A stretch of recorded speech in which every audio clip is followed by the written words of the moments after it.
Nuestras Biblias en la primera carta de Pedro, capítulo 5, versículo 5. Primera de Pedro, capítulo 5, versículo 5.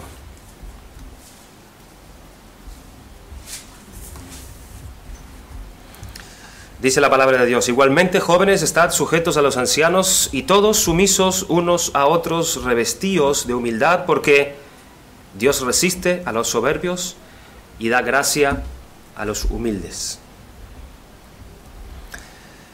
Esta frase, Dios resiste a los soberbios y da gracia a los humildes, es una frase sacada. Pedro saca esta frase del Antiguo Testamento. Es una escritura que está en Proverbios capítulo 3, versículo 34, donde dice que Dios escarnecerá a los escarnecedores, pero Dios da gracia a los humildes. Y es un pasaje que también hace mención Santiago en el capítulo 4, en donde también él habla y saca en contexto esta escritura con relación a aquellos soberbios, aquellos que estaban siendo altivos de corazón. Y él extrae esta exhortación del Antiguo Testamento también, donde dice: Dios resiste a los soberbios y da gracia a los humildes. Vamos a pedir del Señor la ayuda nuevamente. Padre, ante tu palabra nos doblegamos, Señor.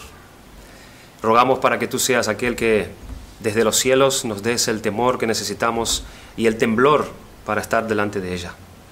Rogamos, Señor, que tú, por medio de tu bendición, por medio de tu Espíritu, tú abras nuestras mentes y riegues, oh Señor, todos aquellos conductos de nuestras mentes que están tupidos y están allí como inservibles, que tú pongas en funcionamiento nuestras mentes para que nosotros podamos temer tu palabra y podamos ponerla por obra, porque para eso tú nos las das, Señor, para que no seamos solamente oidores, sino hacedores de ella. Rogamos que tú nos ayudes. Te lo suplicamos, Padre bueno, en Cristo Jesús. Amén. Amén. Vamos a comenzar a partir de esta mañana, hermanos, en la escuela dominical, una serie titulada precisamente Dios resiste a los soberbios y da gracia a los humildes. Así se titula la serie. Estaremos hablando y tocando temas acerca del orgullo, acerca de la soberbia, acerca de lo que significa esta resistencia de parte de Dios a aquellos que están en esta postura delante suyo, acerca de la humildad, acerca de lo que es la humildad y también acerca de esa gracia que Dios dice tener con aquellos que precisamente tienen este carácter humilde ante Él. Vamos a tener una introducción en esta mañana y estaremos dando como algunas señales acerca de lo que se trata este tema, de lo que se trata esta soberbia y esta humildad delante del Señor, una especie de introducción. Y vamos a ver un poco la controversia que hay entre un corazón soberbio y un corazón humilde. Que Dios nos ayude y que el Señor quiera tratar con nosotros, porque todo esto habla de nosotros, habla de nuestro corazón. Y necesitamos escuchar la palabra de Dios y necesitamos ser reprendidos por el Señor, porque así, solo así, vendrá la transformación y la humillación que todos nosotros esperamos y que Dios hará en aquellos que son sus hijos. La soberbia y la humildad, dos cuestiones importantes que tienen que ver con todos y cada uno de nosotros, con todos y cada uno de los seres humanos, ya sean niños, ya sean jóvenes, ya sean adultos, ya sean ancianos. Todos estamos en una relación u otra con estas dos características, la soberbia y la humildad. La vida de cada uno de nosotros está marcada por estos dos valores, que a la vez están operando en el alma de cada uno de manera continua durante el transcurso de toda nuestra vida. Y así entonces nos encontramos que a los soberbios, como hemos leído, dice Dios que les resiste, pero a los humildes, en cambio, Dios dice que da gracia. Hablar de soberbia es lo mismo que hablar del orgullo. Soberbia y orgullo, quizás podríamos estar hablando de la misma cosa, o quizás la soberbia sea una manifestación del orgullo, de un corazón orgulloso. La soberbia es un deseo y pretensión de superioridad sobre los demás. Voy a estar dando algunas definiciones acerca de lo que es la soberbia. Escuchen esa primera. La soberbia es un deseo y pretensión de superioridad sobre los demás, junto con un rechazo a la vez del sometimiento hacia Dios. Es una pretensión de autosuficiencia y autoexaltación de sí mismo. Esa es la soberbia. Es un estado precisamente opuesto a la humildad. El soberbio no reconoce su dependencia como criatura de su Creador, ni tampoco la mutua dependencia con sus propios semejantes. Ese fue precisamente el pecado de Satanás. Dice en Isaías 14, versículo del 21 al 23, pero simplemente vamos a nombrar un versículo. Dice: tú que decías en tu corazón, subiré al cielo en lo alto junto a las estrellas de Dios y levantaré mi trono. Y en el monte del testimonio me sentaré a los lados del norte. Sobre las alturas de las nubes subiré y seré semejante al Altísimo. Este es un pecado que nace allí en el corazón del propio Satanás. Fue también el móvil que llevó al pecado de desobediencia de Adán y de Eva. En Génesis capítulo 3 del 5 al 6, pero vemos el versículo que dice: sino que sabe Dios, allí estaba la mentira de Satanás, que el día que comáis de él, serán abiertos vuestros ojos y seréis como Dios, sabiendo el bien y el mal. Es precisamente el móvil en el hombre caído, llevándolo a una constante lucha de emulación o superación para alcanzar la superioridad y el dominio sobre todos aquellos que son semejantes a él. El hombre durante toda la historia ha tratado de gobernar a los demás. Ha tratado de imponer su soberanía, su poder. Siempre ha sido así. Y ese es el móvil del hombre caído. El cristiano no deja de ser susceptible tampoco a este pecado. Pablo le advierte a Timoteo con respecto al que desea el pastorado en la iglesia, y dice en 1 Timoteo 3:6, no un neófito, no sea que envaneciéndose, ahí está la soberbia, caiga en la condenación del diablo. A Tito también le advirtió exactamente la misma cosa. Le dice en Tito capítulo 1 versículo 7, porque es necesario que el obispo sea irreprensible como administrador de Dios, no soberbio, no iracundo, no dando al vino, etcétera, etcétera. No codicioso de ganancias deshonestas. También el cristiano es exhortado contra tan perverso estado de mente. En 2 Corintios capítulo 12 versículo 20 dices: pues me temo que cuando llegue no os halle tales como quiero, y yo sea hallado de vosotros cual no queréis, que haya entre vosotros contiendas, envidias, ira, disensiones, maledicencias, murmuraciones, soberbias, desórdenes, etc.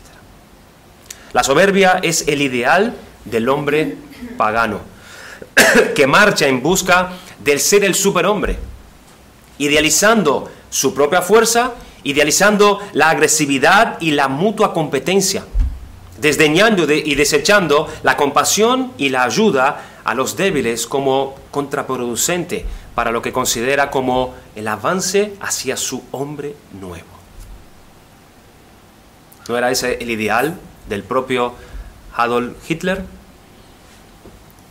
Exterminar con toda la raza débil y prevalecer solamente la raza fuerte en su soberbia. El hombre nuevo. Además, la soberbia es un estado peculiarmente aborrecido por Dios. Dice en Levítico capítulo 26, versículo 19, y si aún con estas cosas no me oyeres, detrás de la exhortación de Dios, yo volveré a castigaros 7 veces más por vuestros pecados, y quebrantaré la soberbia de vuestro orgullo, y haré vuestro cielo como hierro y vuestra tierra como bronce. Allá está Dios oponiéndose ante la soberbia. Dice en el Salmo 31, versículo 23, amad a Jehová todos vosotros sus santos, a los fieles guarda Jehová y paga abundantemente al que procede con soberbia. También tenemos escrituras como en Proverbios 16, 18, Isaías 2, 11 y 17, Ezequiel capítulo 7, versículo 24, Daniel 4, versículo 34. Hay muchas escrituras en la cual se manifiesta la oposición, la resistencia de Dios ante la soberbia. Y la soberbia conduce también al más desastroso de los fines. Dice Malaquías capítulo 4, versículo 1, porque aquí viene el día ardiente como un horno y todos los soberbios y todos los que hacen maldad serán estopa. Aquel día que vendrá los abrazará, ha dicho Jehová de los ejércitos, y no les dejará ni raíz ni rama. ¿A quiénes? A los soberbios. La humildad, por el contrario, es aquella actitud que reconoce al propio lugar bajo la condición de criatura delante de Dios, opuesta a la presunción, afectación u orgullo en él mismo. La persona humilde reconoce su dependencia de Dios, no busca el dominio sobre los semejantes, sobre los demás, sino que aprende a darle valor por encima de sí mismo a los otros. Dice el Salmo 10, versículo 17, el deseo de los humildes tú oíste, oh Jehová. Tú dispones su corazón y haces atento tu oído. Dios da gracia. Dios dispone el corazón del que es humilde. Proverbios 3, versículo 34, ciertamente Él escarnecerá a los escarnecedores y a los humildes dará gracia. El versículo donde tanto Santiago como Pedro escriben allí en sus cartas.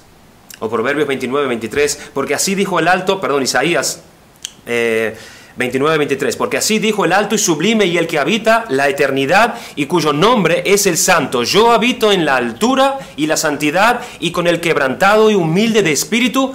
¿Para qué? ¿Cuál es la obra de Dios con estos? Para hacer vivir el espíritu de los humildes y para vivificar el corazón de los quebrantados. Así está la gracia que Dios tiene para con los humildes. Vivificar sus corazones quebrantados. O Romanos capítulo 12, versículo 16, unánimes entre vosotros, no altivos, sino asociándoos con los humildes, no seáis sabios en vuestra propia opinión. Dios mismo atiende a los humildes y les da de su gracia. Dios mismo. La verdadera humildad se distingue de la falsa forma de humildad que lleva a la hipocresía. Hay una falsa humildad que lleva a la hipocresía, pero la verdadera humildad se distingue de esta. Se trata de un voluntario desprecio de uno mismo, de una honesta valoración de uno mismo como criatura y de la adquisición de la conciencia de que nada somos ni tenemos que no nos haya sido dado por Dios.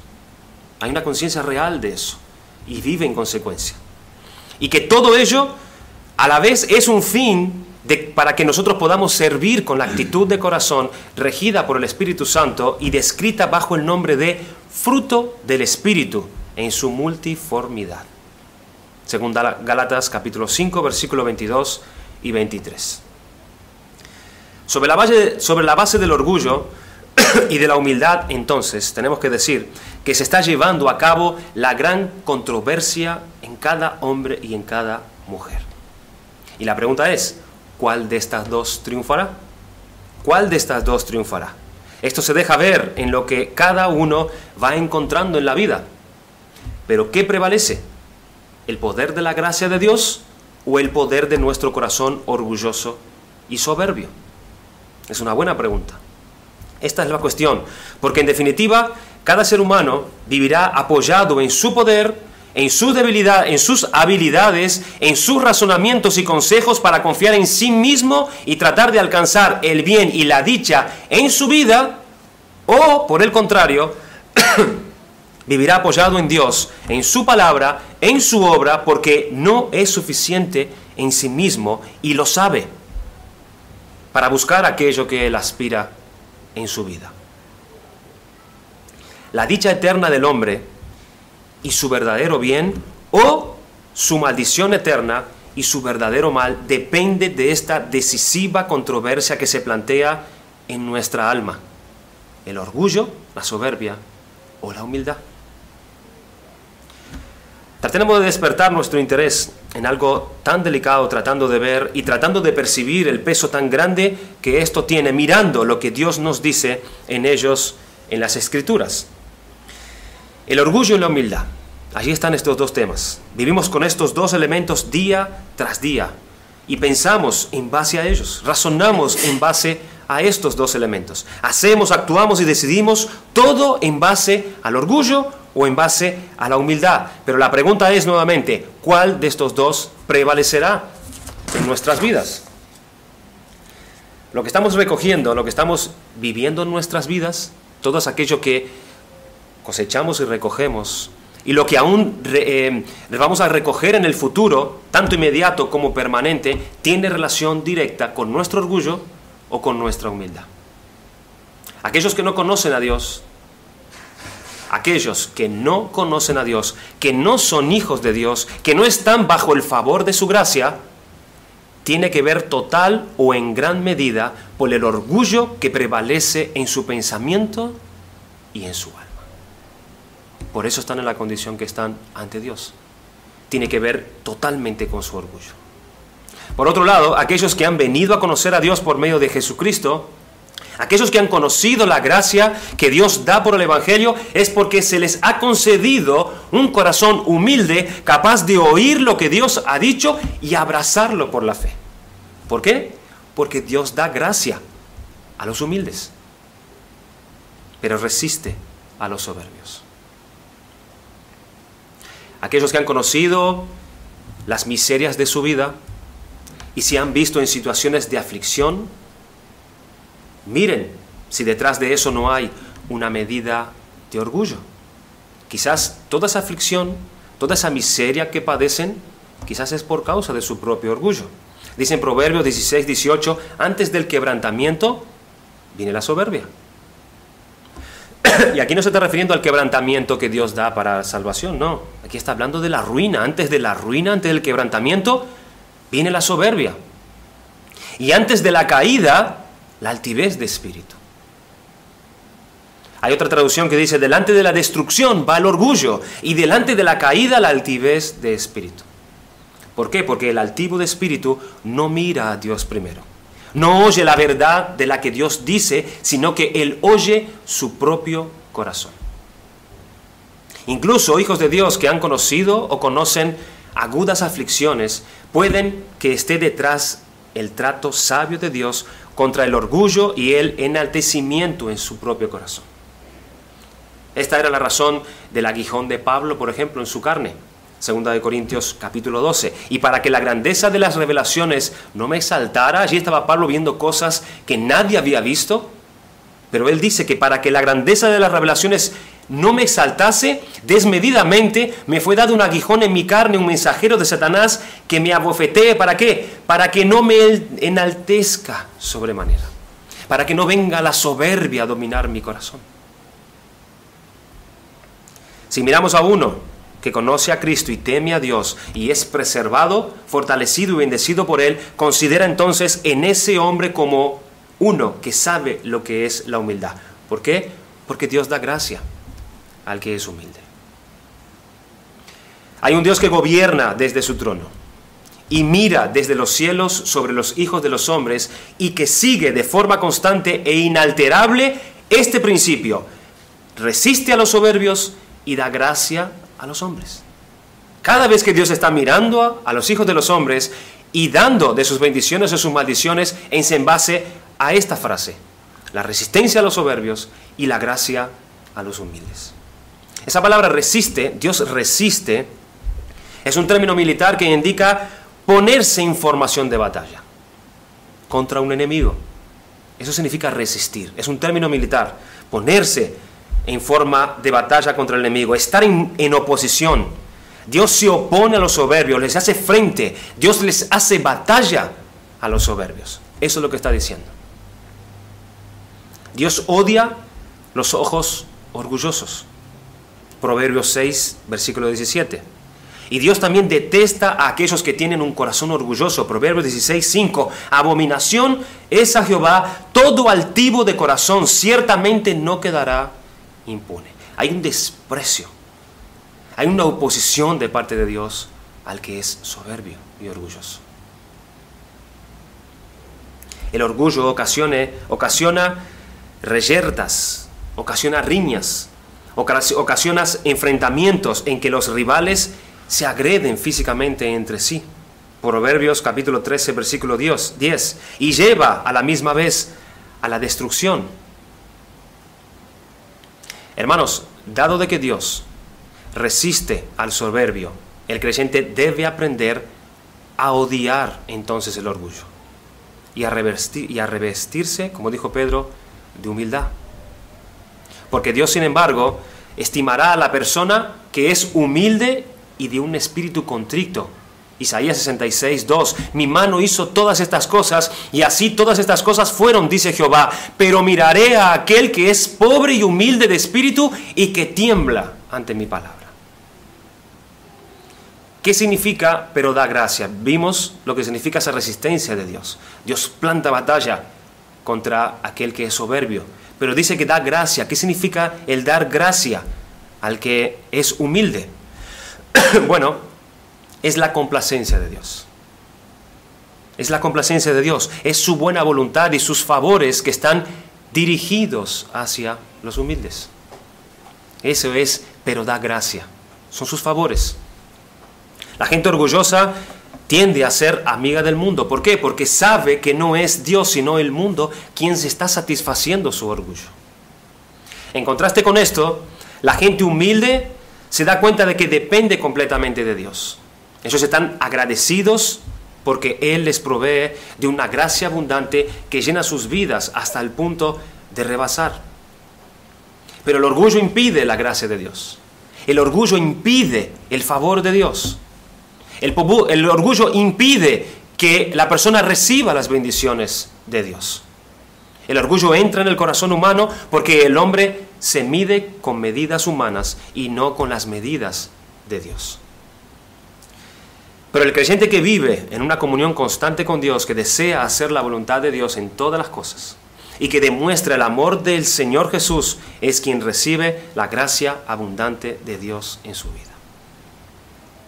Hagamos un recorrido por diferentes lugares de la Escritura que nos pueden ilustrar el principio de nuestro pasaje, que nos deja ver esta realidad que acabamos de comentar. Vayamos a 2 de Crónicas, capítulo 26, versículo 16. 2 de Crónicas 26.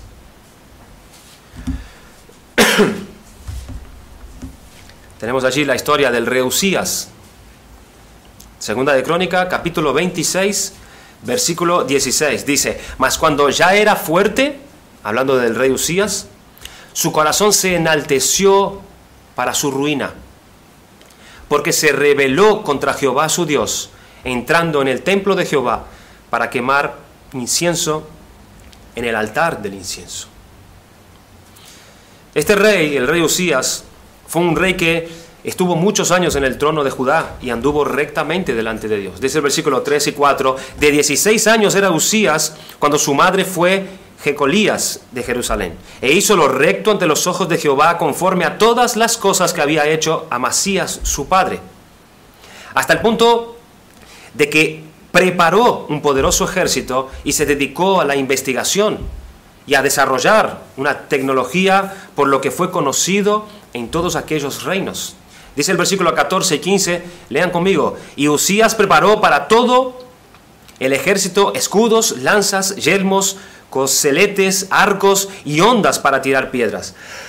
Versículo 15, e hizo en Jerusalén máquinas inventadas por ingenieros para que estuviesen en las torres y en los baluartes para arrojar saetas y grandes piedras. Y su fama se extendió lejos, porque fue ayudado maravillosamente hasta hacerse poderoso. Realmente Dios lo ayudó de forma maravillosa hasta hacerse el rey Usías de verdad un hombre poderoso. Y fue precisamente en ese punto mismo que ocurrió el gran cambio en él. Su corazón se enalteció. Cogió todo eso con que había sido prosperado y era una bendición para él y para muchos, y lo cambió en su contra, lo volvió en su contra. ¿Cuándo? Cuando él se enalteció en su corazón. ¿Y qué significa eso? Significa que tomó una postura mental de elevarse, de autoelevarse él mismo, y asumió un papel que no le correspondía a él. ¿Y qué quiso hacer él? quiso tomar las funciones del sacerdote para entrar y ministrar en el mismo templo. Al enaltecerse el rey Usías, se colocó en otra posición en referencia a Dios. Y desde allí había solamente una visión que el rey tenía de Dios. Escuchen esto, solamente había una perspectiva de Usías con respecto a Dios. Y era el rostro de Dios enfrente de él, oponiéndose y resistiéndose a él. Dios estaba en su contra en ese momento. Lo único que él veía de Dios era la oposición del rostro de Dios en contra de él. ¿Por qué? Porque Dios resiste a los soberbios. Pero un buen grupo de sacerdotes le advirtieron que lo que había hecho no le correspondía a él, dice el versículo 17 y 18. Y entró tras él el sacerdote Azarías y con él 80 sacerdotes de Jehová, varones valientes. Y se pusieron contra el rey Usías y le dijeron: no te corresponde a ti, oh Usías, el quemar incienso a Jehová, sino a los sacerdotes, hijos de Aarón. Yo puedo notar en esta palabra súplicas de esos sacerdotes hacia este rey, suplicándole que no hicieran tal cosa. No te corresponde a ti, Usías, el quemar incienso a Jehová, sino a los sacerdotes, hijos de Aarón, que son consagrados para quemarlo. Sal del santuario, porque has prevaricado y no te será para gloria delante de Jehová. Pero estaba enaltecido y defendía su posición y el lugar que no le correspondía. Dice el versículo 19. Entonces Usías, teniendo en la mano un incensario para ofrecer incienso, se llenó de ira. No le vino una humildad en su corazón, sino que se llenó de ira. Y en su ira contra los sacerdotes, la lepra le brotó en la frente, delante de los sacerdotes en la casa de Jehová, junto al altar del incienso. ¿Qué decía el Proverbios? Antes de la soberbia, antes de la caída, antes de la destrucción, viene la altivez, viene la soberbia. A él le vino el castigo de parte de Dios por su soberbia. Le brotó la lepra y no le abandonó hasta su muerte. Por lo tanto, jamás ya pudo entrar en el templo ni ejercer funciones públicas. Fue recluido hasta el día de su muerte. Hasta el día de su muerte. La semilla y el potencial para la soberbia reside en nuestro corazón. Dijo el Señor Jesucristo en Marcos capítulo 7 versículo 22, porque de dentro del corazón de los hombres salen los malos pensamientos, los adulterios, las fornicaciones, los homicidios, los hurtos, las avaricias, las maldades, los engaños, la lascivia, la envidia, la maledicencia, la soberbia. La soberbia. Todas estas cosas, estas maldades de dentro salen y contaminan al hombre. Y esta naturaleza malvada del hombre no necesita de amistades para que se le peguen tal cosa, porque de dentro salen y contaminan al hombre. Incluso aún las bendiciones con las que Dios nos ha favorecido pueden ser lo que haga germinar esta semilla dentro de nosotros.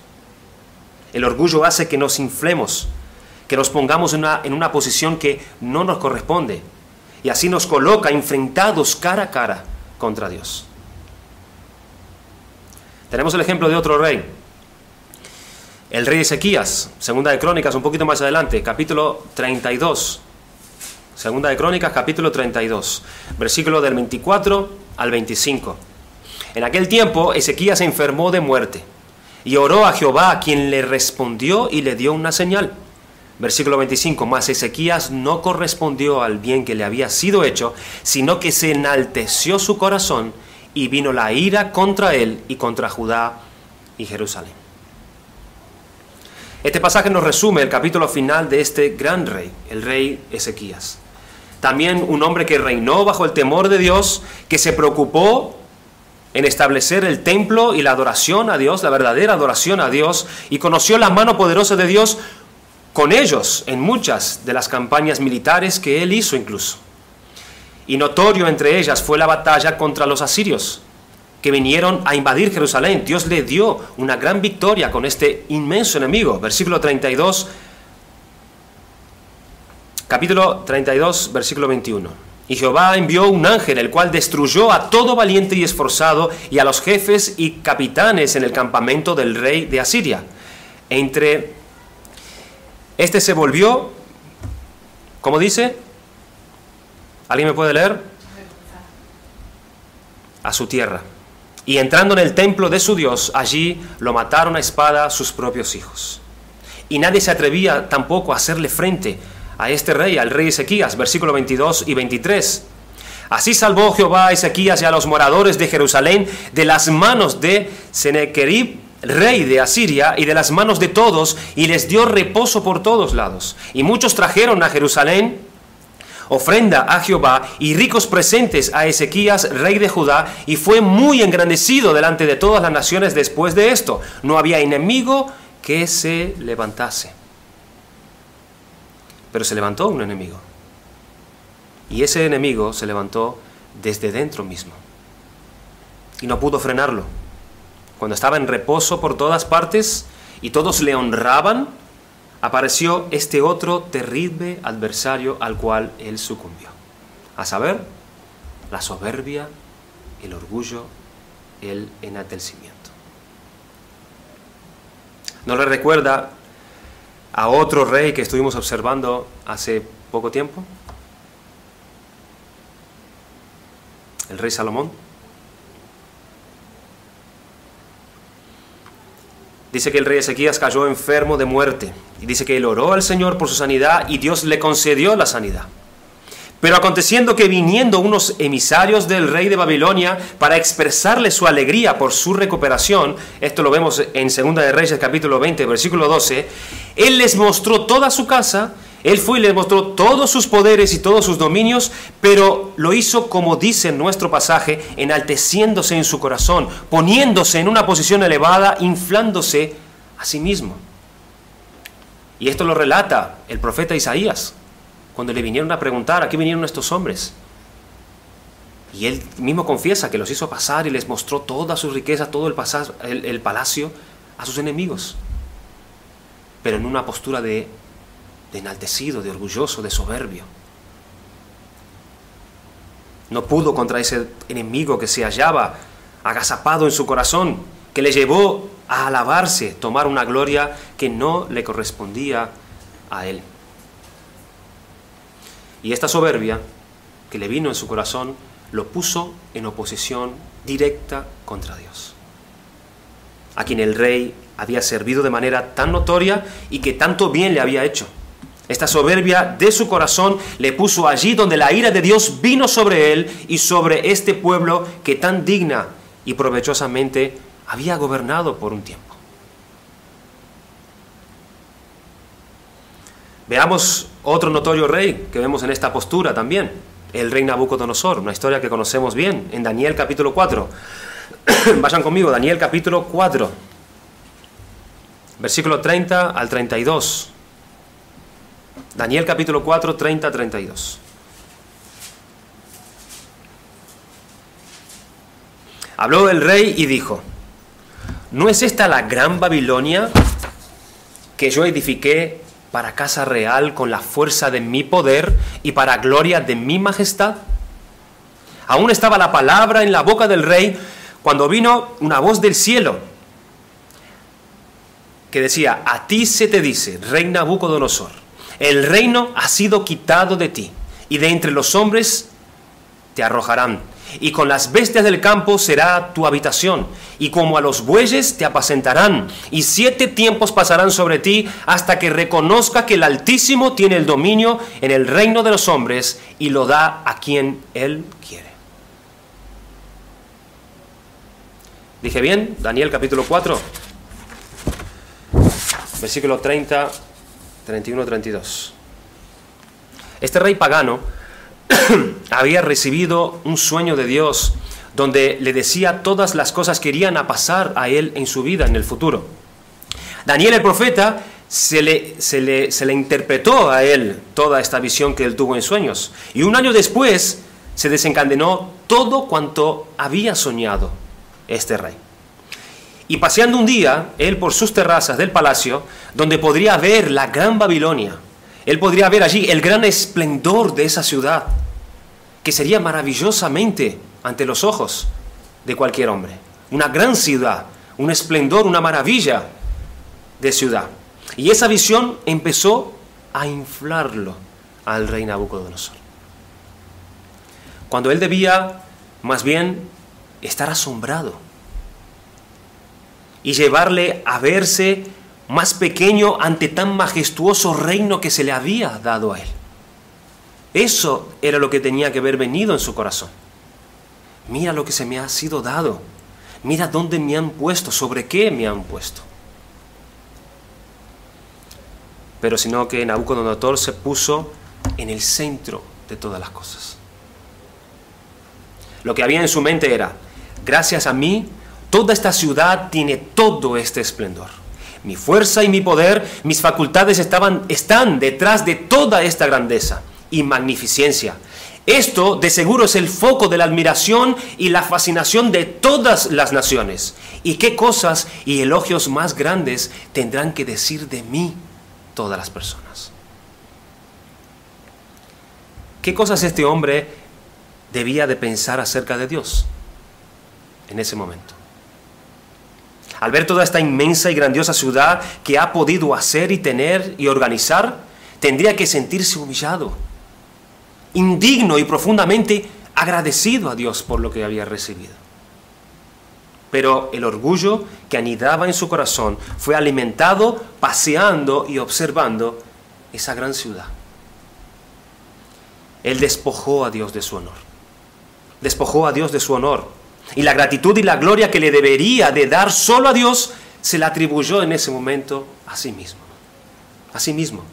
Le pasó lo de Romanos, capítulo 1, versículo del 20 al 21, porque las cosas invisibles de Él, su eterno poder y deidad, se hacen claramente visibles desde la creación del mundo, siendo entendidas por medio de las cosas hechas, de modo que no tienen excusa. Pues habiendo conocido a Dios, no le glorificaron como a Dios, ni le dieron gracias, sino que se envanecieron en sus razonamientos, y su necio corazón fue entenebrecido. Allí estaba el rey Nabucodonosor. Por esa soberbia empezó a razonar de una manera en la que se pone en lugar de Dios y toma lo que le pertenece a Dios y solamente a Dios. Podemos ver, hermanos, cómo el orgullo puede robar lo que le debemos y le pertenece a Dios. ¿Con cuánta facilidad podemos caer allí? Nuestra humildad debe ser cultivada desde el tener un corazón agradecido constantemente a Dios por todas las cosas que Dios nos concede diariamente. Pero para eso tenemos que observar esas cosas. Tenemos que meditar en esas cosas para poder cultivar un corazón agradecido ante Dios. Y no que nos sorprenda la semilla del orgullo y de la soberbia y nos creamos incluso que eso es por nuestra fuerza y por nuestro poder. Pero lo que le pasó a este rey, ya lo conocemos. Dice que subiéndose y poniéndose en el lugar más alto, viene una voz del cielo que da la orden de despojarlo de su reino, de sus honores y de su dignidad, aún como ser humano, aún como persona. Estaría como un animal, aún comiendo hierba como los animales, como las bestias. Imagínese ese hombre que estaba acostumbrado a los más refinados manjares en sus mesas. ¿Se imaginan ustedes? Era el hombre más poderoso de la tierra. Él no comía sino de lo mejor de la tierra. Los más refinados manjares. Comiendo en medio de todo lo más selecto y admirable entre los hombres. No había quien comiera como este hombre. Pero ahora él se tiene que ver comiendo hierba en el campo como las cabras y como las vacas. Su orgullo lo llevó y lo puso en lo más alto, pero Dios lo derribó de ahí y lo puso en lo más bajo. ¿Cómo está el mundo lleno de caos semejantes a este, verdad? Hombres que están comiendo hierba ahora porque su soberbia los había llevado a inflarse y a creerse grandes cosas de sí mismo, como suficientes en sí mismo. Qué triste, ¿verdad? Veamos otro personaje, Ahitofel, segunda de Samuel, capítulo 17. Vamos rápidamente. ya estamos terminando. Segunda de Samuel, capítulo 17.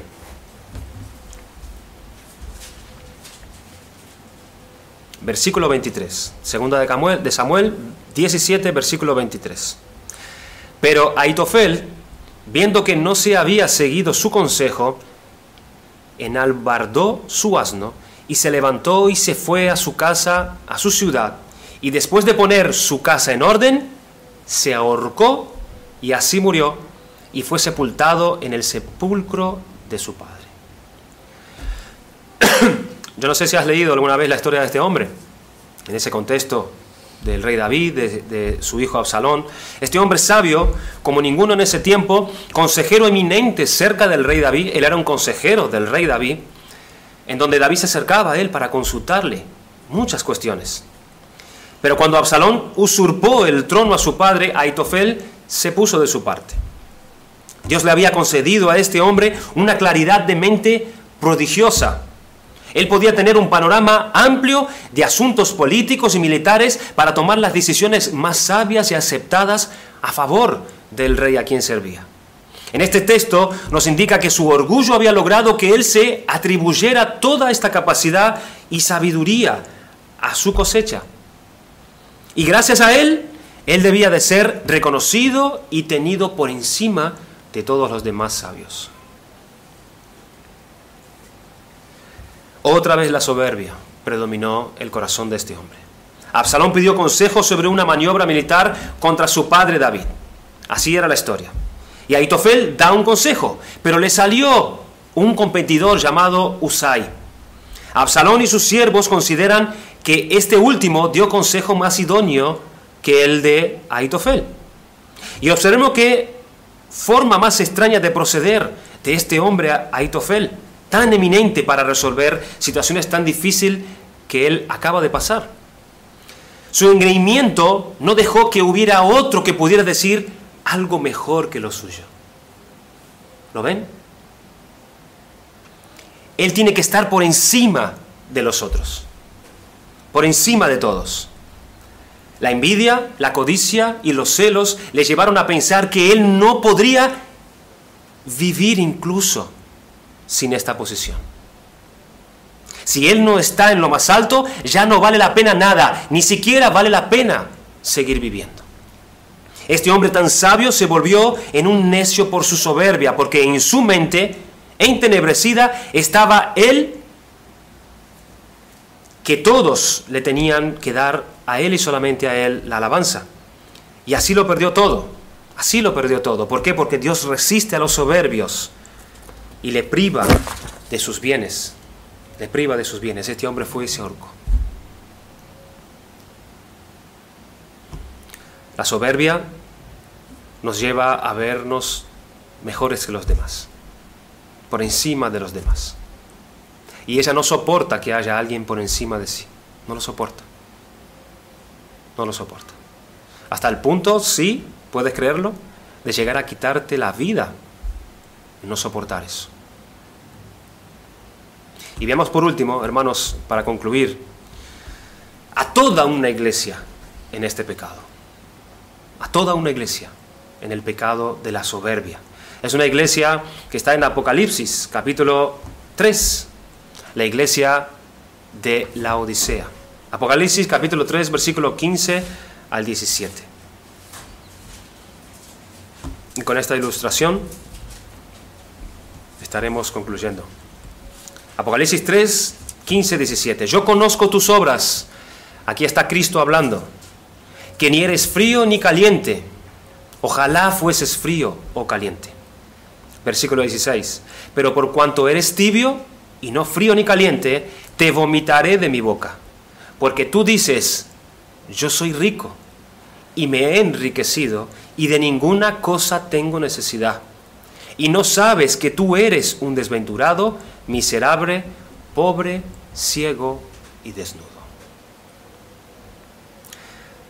Aquí vemos a toda una iglesia manifestando el pecado del orgullo, y la propia estima había crecido de forma notoria en esta iglesia.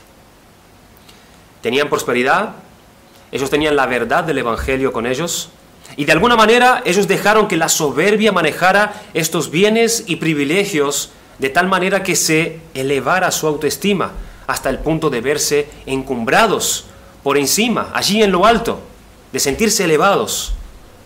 Ellos decían, yo soy rico y me he enriquecido, de ninguna cosa tengo necesidad. Esto es lo que decían ellos de sí mismos. Ese orgullo los tenía como embriagados y hacía que se vieran a sí mismos como si estuvieran vestidos con un rico traje de joyas, de oro refinado, de diamantes, y qué grandes eran ellos en sí mismos. Y delante de los hombres eran así. Pero delante de Cristo y para Cristo, ellos no tenían sino harapos, mugrientos y asquerosos. De hecho, dice la palabra que Cristo está a punto de vomitarlos. Pero ellos se ven tan fantásticos, tienen tantas cosas buenas y admirables. El doble problema del orgullo es que lleva al hombre a vestir su alma de miserias y cosas detestables y aborrecibles ante Dios, por las cuales despierta el rechazo de Dios. Y esta necesidad lo mete en un estado de borrachera tal que le hace pensar que tiene tantas cosas buenas y agradables ante los ojos de Dios que Dios lo tiene que bendecir y favorecer por ello. Pero eso no es todo. Aún su soberbia los había llevado a esa condición de tibieza para con Dios, según el versículo 15. Tan engreídos estaban en sí mismos que hacía que mirasen con indiferencia a Cristo y su honor y su gloria y las cosas de Cristo. Así la adoración a Dios, el escuchar su palabra, el obedecer a Dios, el venir a darle gloria a Dios, el ir a orar a Él, sus vidas de piedad, bueno, todo era o no era ni frío ni caliente, sino que todo ese servicio, por causa de su soberbia, vino a ser tibio delante de Dios, por causa de lo que pensaban de sí mismos. El orgullo le hacía estar bastantes absorbidos con sus propios cuidados, sus propios derechos, sus propios deseos. El orgullo les hacía pensar que ellos eran los grandes, que ellos eran los importantes, sus cosas, sus nombres, su posición ante los hombres. Yo soy rico y me he enriquecido y de ninguna cosa tengo necesidad. Pero ¿y Cristo? ¿Y Dios? Bueno, no tanto. No tanto. Para esas cosas ellos eran bastante tibios. Todo eso llevaba a esta iglesia al borde de ser desechada por Cristo. ¿Y saben qué es lo más triste y peligroso? Hermanos, que ellos no lo sabían. No lo podían ver. Eso era lo más triste. ¿Y saben por qué no lo sabían? ¿Por qué no lo podían ver? Por causa de sus ideas de grandeza que venían de los susurros de su propia soberbia. Por eso no podían ver su condición. Pues habiendo conocido a Dios, no le glorificaron como a Dios ni le dieron gracias, sino que se envanecieron en sus razonamientos y su necio corazón fue entenebrecido. La soberbia nos lleva a la ceguera. Nos deja ciegos. La soberbia no nos permite vernos como Dios nos ve. La soberbia son como unos lentes oscuros que no nos dejan ver con claridad la grandeza, el poder, la soberanía, la bondad y cuánto dependemos de Dios para todas las cosas. Y vamos y decimos, yo soy rico, me he enriquecido y de nada tengo necesidad.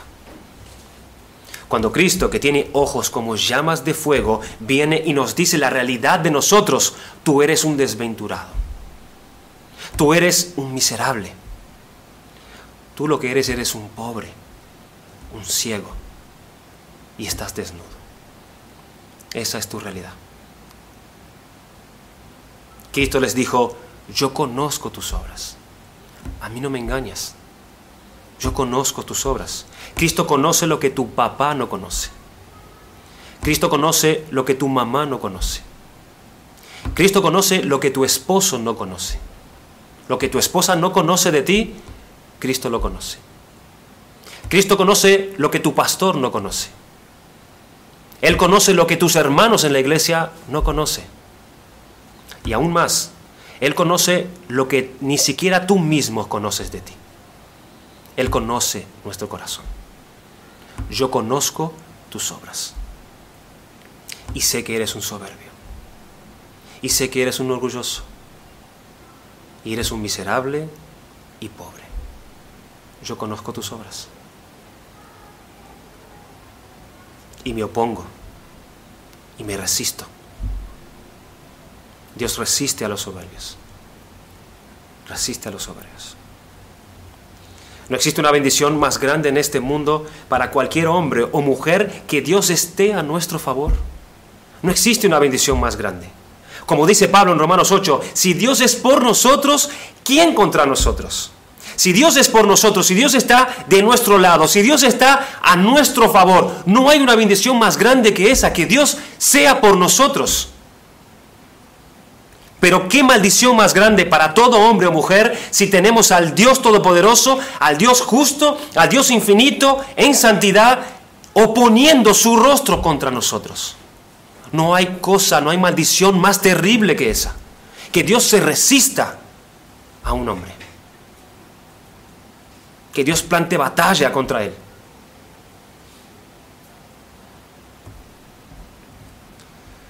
El Dios de toda justicia y verdad ha hablado por las Escrituras.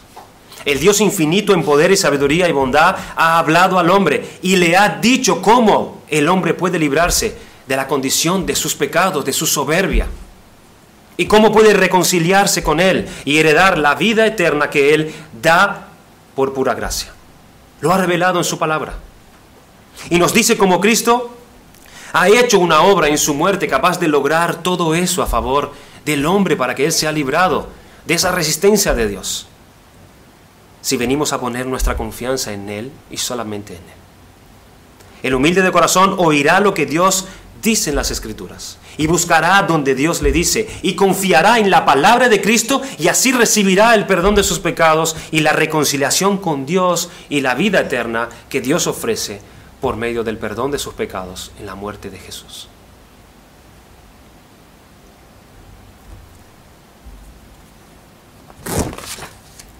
Dios da gracia al humilde.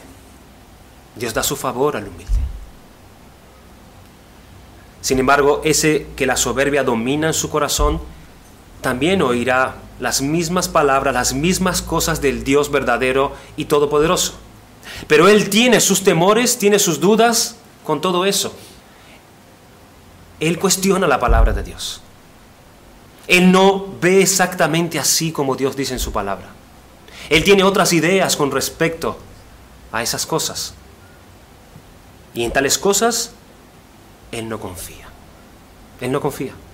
Para Él son más confiables esas cosas suyas que el Dios eterno. Que el Dios que es fiel, que el Dios que es inmutable y no cambia. Pues bien, ese seguirá oyendo la palabra de Dios, pero no conocerá las cosas que ellas promete para su propio bien. Y no le será concedido. ¿Por qué? Porque Dios resiste a los soberbios. Le resiste a los soberbios. Y su gracia no está con ellos. No puede llegar a confiar en Dios, en el Dios que habla la verdad en su palabra por causa de la soberbia que hay en su corazón. Y por la soberbia de su corazón queda excluido del reino de Dios. Hermanos, el Dios eterno, nuestro Dios inmutable cuya palabra es verdad, el Dios que nos ha adoptado para venir a ser nuestro Padre, nos ha declarado en su palabra lo que es bueno, por dónde debemos ir, qué debemos hacer y cómo debemos confiar en Él. ¿Cuál es el camino? Él nos los ha señalado. Aquellos que conocen la humildad escucharán con diligencia, buscarán continuamente en ella la guía de Cristo en su palabra. Y dependerán de su poder, pidiéndole y rogándole continuamente en oración. Y a estos Dios les enseñará su camino y los guardará en su carrera. A estos y solamente a estos. El Señor ha prometido en el Salmo 25:9 que encaminará a los humildes por el juicio y enseñará a los mansos su carrera. ¡Qué promesa de parte de Dios para aquellos que vienen y se humillan ante Él. Él mismo se encargará, Él mismo los encaminará en el juicio, en su juicio, para que sean favorables ese día. Y enseñará a los mansos su carrera. Pero tenemos que tener cuidado, hermanos, porque nosotros podemos caer como otros que no buscan tanto en la palabra de Dios, ni dependen tanto de la oración a Cristo. Puede ser que el orgullo haya empezado a crecer en nuestro corazón por lo que hemos recibido de parte de Dios o por lo que tenemos de parte de Dios. Y este orgullo nos puede susurrar o nos esté susurrando, nos induce a una falsa confianza en Dios, que aunque descuide la palabra, aunque descuide la oración y la comunión con Dios, nos susurra que nosotros podemos confiar y en que podemos hacer las cosas a nuestra manera. Tenemos que tener cuidado con este orgullo y esta soberbia. Si alguno cae en este descuido, que recuerde, aún profesando la fe de Cristo, que Dios resiste a los soberbios. Dios resiste a los soberbios. Mira si es por el orgullo que te estás volviendo tibio. Mira si es por tu orgullo que estás en esta condición delante de Dios, para con Cristo y su palabra. Mira a ver si es por causa de tu soberbia que andas tibio en la adoración a Dios, en buscarlo en oración.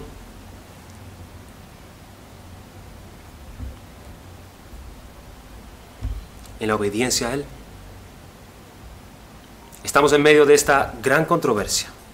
Y la pregunta sigue siendo la siguiente: ¿quién triunfará? ¿Quién triunfará? ¿Quién está triunfando en tu corazón, hermano, amigo? ¿Quién está triunfando?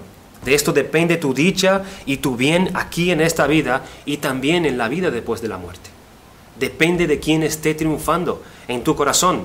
Es una pregunta que debemos contestar en nuestra conciencia. ¿Quién está reinando en nuestro corazón?